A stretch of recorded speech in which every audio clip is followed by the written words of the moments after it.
Alright, welcome to lesson 1.4 in variables and patterns. This time we're going to look at how to create a table from a graph. And so we're basically going to work backwards compared to what we've been doing for the last couple of lessons. So we're going to create a table using the data from a graph. So let's get started.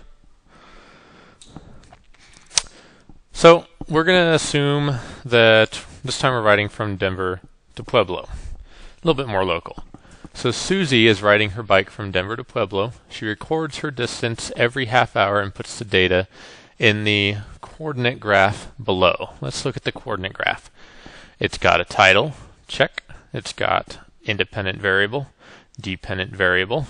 It's got a scale, and it's got coordinate points. Got all 6 things that we need. What we are going to do is finish filling in the table below using the graph above. Table has the same title as the graph, so we know it goes together. It's got time, which is right here, time in hours, and then distance. And it looks like the time has been filled in for us. So what we have to do is estimate how many miles she went at each individual half hour. So let's get started. At 0 hours, she was at 0 miles. Pretty easy. At a half hour, she was at, well, somewhere between 0 and 20, a little bit less than half. So how about 8? At 1 hour, we are at a little over half, maybe 12. At an hour and a half, looks like 21. At 2 hours, it didn't move, so still 21. At 2.5 hours, we are up to 30. At 3 hours, looks like we're back to 21. At 3.5 hours, looks like we're back to 30.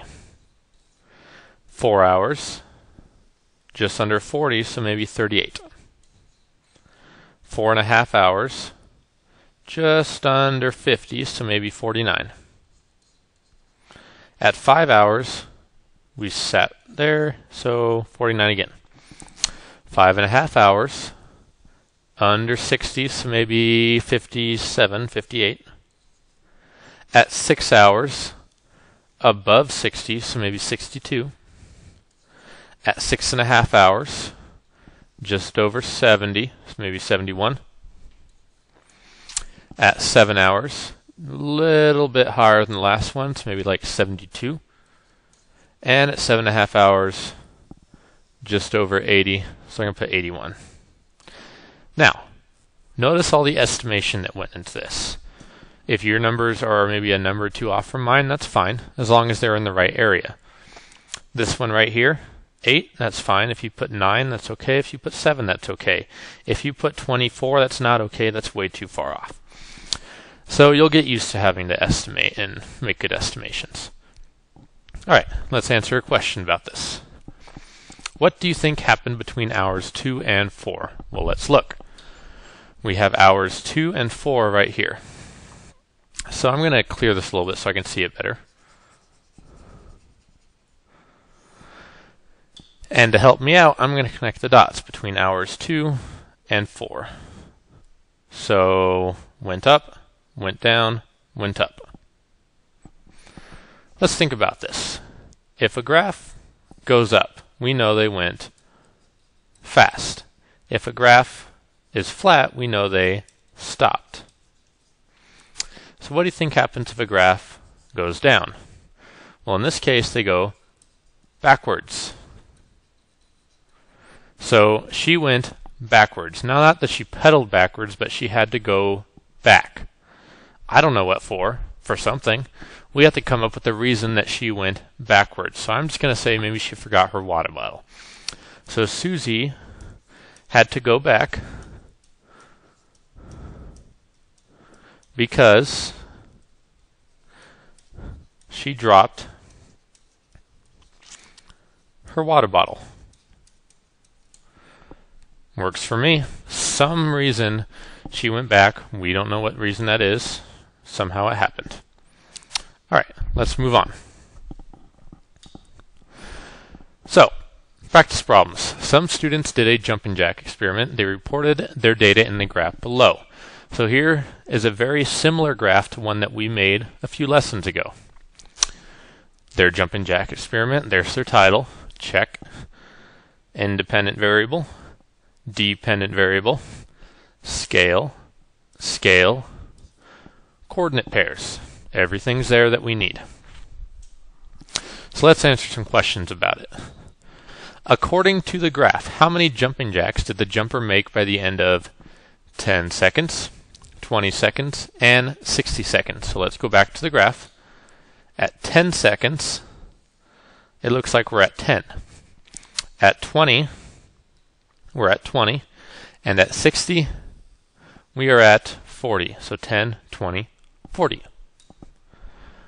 10, 20, 40. Give the coordinate pairs for two other points on the graph. Well, I've used those, so why don't I use this one?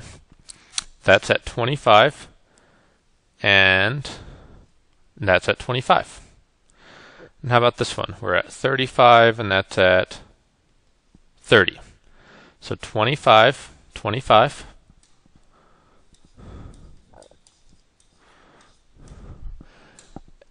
And, whoops, at 35, we are at 30. Easy stuff. How many jumping jacks do you think were done by 30 seconds, 40 seconds, and 50 seconds? So let's take a look at the graph. 30 seconds, there's nothing there. 40 seconds, nothing there.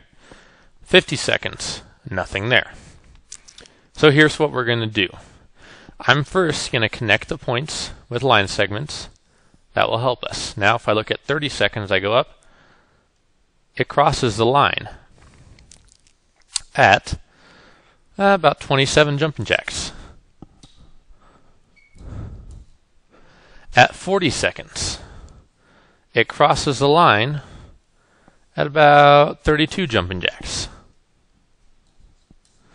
And at 50 seconds, it crosses the line at about 36 jumping jacks.